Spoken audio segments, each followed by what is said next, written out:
Welcome to Donmar TV News Channel. Sa video na ito, makikita natin ang isang balita ng UNTV about sa paghamon ni Leni Robredo kay BBM ng debate. Okay? So, yan ang issue kumakalat kahapon at ngayon na itong si Leni Robredo ay naghamon kay BBM na makipagdebate one-on-one. Okay, mag-react tayo dito sa kampo ni Leni Robredo. No? Alam mo, Leni Robredo, no? Bago natin i-play itong video, guys, paliwanag natin. Si BBM, para sa akin, hindi yan papatol sa iyo ng debate. Alam niyo na ba kung bakit? Kasi, it will look advantage on your part. Si BBM malakas na sa survey. Kapag papatol siya sa inyo, no? There's a tendency na yung debate nyo ay negative campaigning na naman. Negative na debate na naman. Diba? So masisira lang si BBM dyan kapag sisiraan nyo during the debate. So hindi talaga papatol yan si BBM sa inyo. No? Kayo ang maghamon kay BBM. Kayo ang you need BBM in order for your survey na tumaas. So, para sa BBM camp, hindi na yan papatol sa inyo. No? Advantage yan sa grupo ng mga Leni Robredo. Kaya hindi papatol ang si BBM. Hindi ibig sabihin na hindi papatol si BBM dahil takot sa debate. Hindi ganyan. Hindi siya papatol dahil wala siyang makuha sa debate na yan. Mataas na ang kanyang survey. Okay? Sa akin palagay, no? Si Leni Robredo ay naghamon ng debate kasi alam niya na kulelat siya sa survey. No? I-times 2 pa niya kanyang percentage ng kanyang survey. Hindi pa rin makalamang kay BBM. Kaya desperado na itong kampo ni Leni Robredo. Naghamon na ng debate. Because this is the only chance they can prove na mas magaling raw sila. When in fact, wala na. Diba? Pati si Kiko Pangilinan, hinamon si Sara Duterte ng debate one-on-one. Hindi na yan papatol si Sara Duterte kay Kiko. Number 2 na si Tito Soto, number 3 si Kiko. Magpapatol pa ba yan sa third placer sa survey? Hindi na. Sabi nila ni Robredo na obligasyon raw nila sa taong bayan na ilahad na yung ipakita kung ano ang kanilang galing, kaya magdebate raw sila. Siguro ikaw, Leni Robredo, you need that event. You need that debate. But si BBM, wala na siyang dapat i-prove. Ang taong bayan ay believe na kay BBM. Ikaw, magdebate ka ng sarili mo. Kasi yung you need to prove to us, BBM supporters, at sa lahat taong bayan sa Pilipinas na magaling ka. When in fact, we already have knowledge about you na ikaw talaga ay kulelat sa survey. At the same time, mas magaling pa si BBM. Hindi ko na lang sasabihin na bobo ka kasi paninira yan eh. Ang sa amin lang is alam namin na mas magaling pa si BBM kay sa inyo. Yun lang. Okay? So wag mong lokohin ang taong bayan. Kasi hindi mo na kami maluloko sa mga paghamon mo kay BBM na mag-debate pa kayo. Wala na. Huwag mong lokohin ang taong bayan na sabihin mong liligawan mo ang taong bayan kaya magdebate kayo para malaman kung sinong mas magaling sa inyo. Hindi na yan kailangan kay BBM. Okay? So panoorin natin itong balitang ito. Ito ay tungkol sa paghamon ni Leni Robredo at ito'y tinanggihan ni BBM. Okay? Pero bago ko i-play ito, mag-like muna. Okay? Tapos na. like muna and share this one. Like and share para kakalat itong video na ito sa buong BBM supporters at sa friends and families natin para motivated sila to vote BBM. Okay? So, like and share to help BBM. Okay? So, alam ko guys, maraming nanonood dito sa vlog ko na hindi pa nakasubscribe. Subscribe to my channel, Donmar TV, and hit the notification bell para updated kayo sa mga balitang kagaya nito. Okay? Let's play the video. Mag-comment down below, mag-react. Harleen, bakit hindi na makadadalo si Robredo at ano itong hamon niya kay BBM? Ayon nga sa independent candidate na si Vice President Leni Robredo, nagpasya siyang hindi na muna paunlakan ang imbitasyon ng COMELEC at KBP para makasama ang volunteers ng Leni Kiko team na nakapaglaan na ng oras para sa kanila. Ayon kay Robredo, maraming beses na rin anya siyang nakapagbigay ng panayam at naihayag na ang kanyang track record ang mga plataforma na maaari ring ma-access online. Sa ngayon, Ella, ayon sa COMELEC, nasa 4 na presidential votes at 4 na vice presidential candidates ang nagkumpirma na lalahok sa interview series. Dagdag pa ng pangalawang pangulo, sa puntong ito, isang kandidato na lamang ang hindi pa humaharap sa taong bayan para sa isang debate kasama ang lahat ng ibang kandidato na anya'y mahalaga sana para masuri sila ng mga botante. Kaya hamon ito kay dating Senador Bongbong Marcos makipagdebate na para mabigyan ng pagkakataon ng taong bayan na makaharap siya at matanong patungkol sa mga kontrobersiyang pumapalibot sa kanya. Giit ni Robredo, nakahanda siya saan man at anumang oras kung papayag si Marcos. Sa ngayon, wala pang pahayag ang kampo ni BBM sa hamong debate ni Robredo. Atin mo ng update mula rito sa Quezon City. So, Ella. Alright, maraming salamat. Okay, yun ang unang balitang lumabas na naghamon siya. So ito naman ang next na balita na tinanggihan ni BBM ang hamon ni Leni Robredo. Harleen, ano ang paliwanag ni Vice President Leni Robredo sa hamon niya kay BBM at ano ang dahilan ng... Pero guys, no, in fairness to the UNTV reporters, mga magaganda ang mga reporter. Kampo ng dating senador sa pagtanggi nila rito.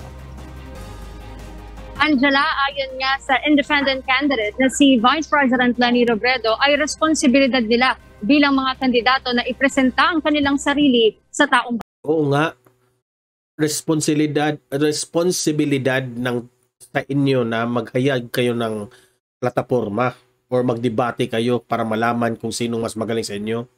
Pero bakit ikaw, Leni Robredo, hindi ka pumunta sa debate ng SMNI? Yun ang tanong. Ngayon, pahabol-habol ka ngayon kay BBM. Gusto kang makipagdebate kay BBM. No? Ngayon, ikaw na naghabol kay BBM na makikidebate ka. Bakit hindi mo ginawa yan sa SMNI? Sabi mo pa, anywhere, anytime, handa kang makipagdebate. Ba't hindi mo yan ginawa sa SMNI? Gusto mo naman ng debate. Diba? Kasi, kulelat ka sa survey, nangingilangan ka ng debate ni BBM para ikaw ay makalamang kay BBM, which is talagang hindi yan mangyari. Sa lahat na patawag ng COMELEC, siya lang yung hindi nagpaunlak. Responsibilidad niya sa tao na ihayag, hindi lang yung kanya mga plataforma. Okay, sasagutin ko yan. Sa lahat ng mga kandidatong invitation ng COMELEC, hindi pumunta si BBM. The reason is, ayaw ni BBM na pagtutulungan niyo siya during the debate. No? Sisiraan na naman niyo si BBM. Alam ko, si Isko, ikaw, sino pa? Manny Pacquiao? Alam ko. Walang ibang kandidatong pagpiestahan nyo during the debate. Si BBM lang. Ayaw ni BBM ng negative campaigning. At hindi nakasaad sa COMELEC na bawal ang tumanggi. No? BBM doesn't need na liligawan ang taong bayan kasi he already proved that. Okay? Kayo ang dapat sasali sa mga debate. Pero para sagutin yung mga issues laban sa kanya. Sagutin yung issues. Bakit? Pag masagot niya yung mga issue sa sarili niyang mga issue, uunlad ba ang bayan? Hindi. We are talking here about the Philippines. Kung paano ipauunlad ang bayan, hindi siya sa sariling mga issues ninyo. Wala kaming paki sa mga issue ninyo. Ang paki namin kung paano ninyo gawa ng plano ang Pilipinas na tayo ay uunlad, tayo ay magiging progresibong bayan. Diyan kami interesado, Leni Robredo. Hindi kami interesado sa yung mga estate tax ni BBM. Nasagot naman yan lahat. Yung mga ill-gotten wealth, nasagot na yan lahat. Ni-research ko. No? Walang kasalanan si BBM dyan. Talagang namumulitika ka lang. Angela, giit pa ni Robredo, dapat nang sagutin ni Marcos ang mga issue na kinasasangkutan niya at nang malaman din ng kanyang mga taga-suporta ang katotohanan.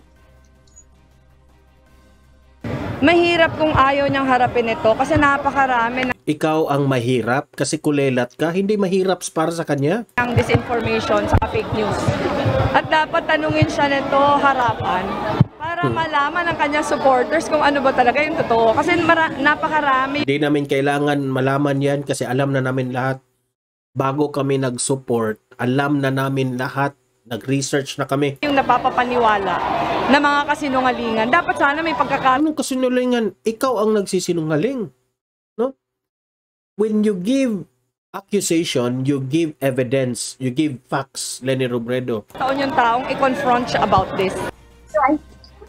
Sinungaling talaga itong babaeng to. Angela, bago ang kanyang hamon, inanunsyo ni Robredo na hindi na siya dadalo sa inorganisang forum ng Commission on Elections o COMELEC at kapisanan ng mga broadcaster ng Pilipinas o KBP.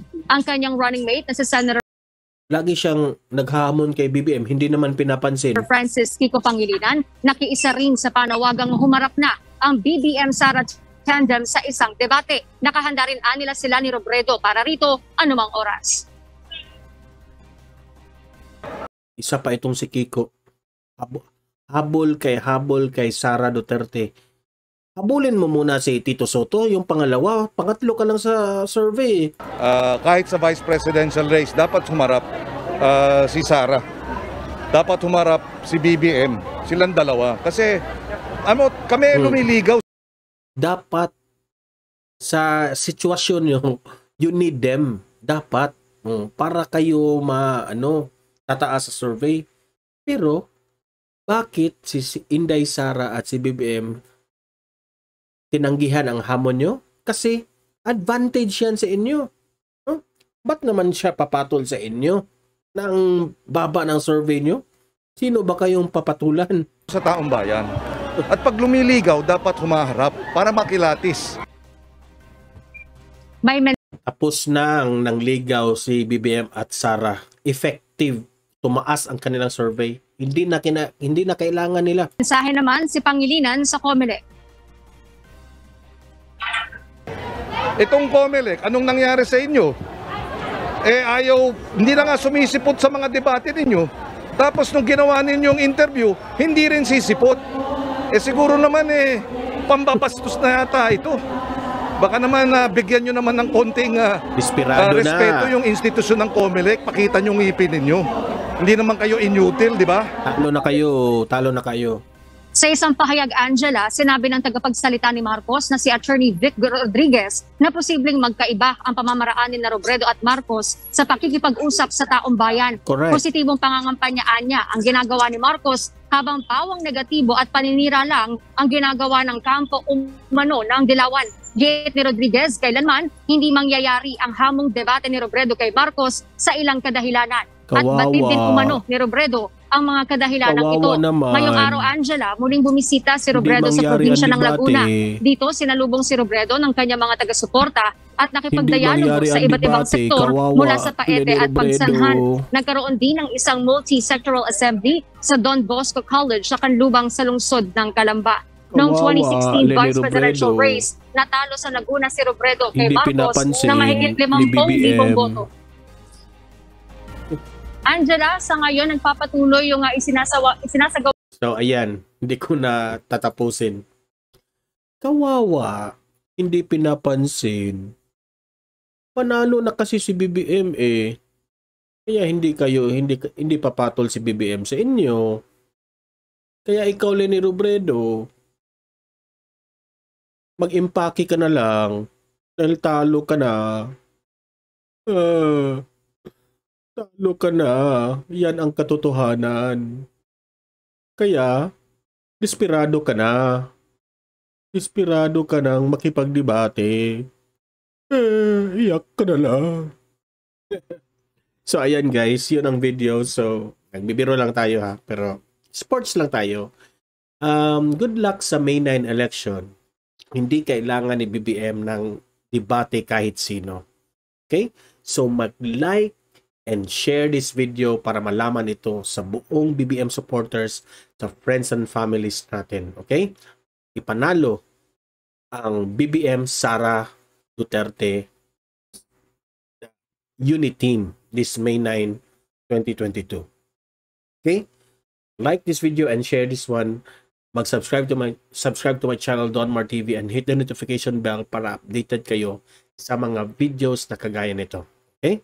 So hanggang dito na lang itong video na ito. Good luck sa ating lahat. Hope nasa mabuti kayong kalagayan. God bless to all of you. Bye-bye.